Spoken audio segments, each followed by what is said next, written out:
নদী বান্ধব দেখতে কেমন ছিল ভাইরা, কেমন ছিল তার চেহারা বড়। যদি আপনাদের মতো করে একটা নজর আমি দেখতে পাইতাম, যদি আপনাদের মতো করে তার নদী বান্ধবের বাণী মুবারক, দিনার জবানের বাণী মুবারক যদি এখানে শুনতে পারতাম, তাহলে আমার ইসলাম শুরু হয়ে যেত। আমি আমার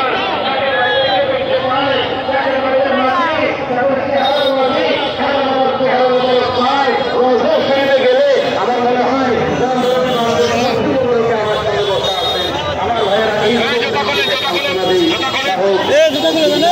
কথা বলা যায় না।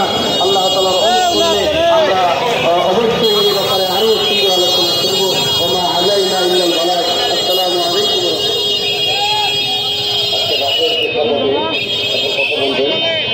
আলোচনা শেষ করবেন আলহাজ মৌলানা মাহবুবুর রহমান গাজী। আলহাজ মৌলানা মাহবুবুর রহমান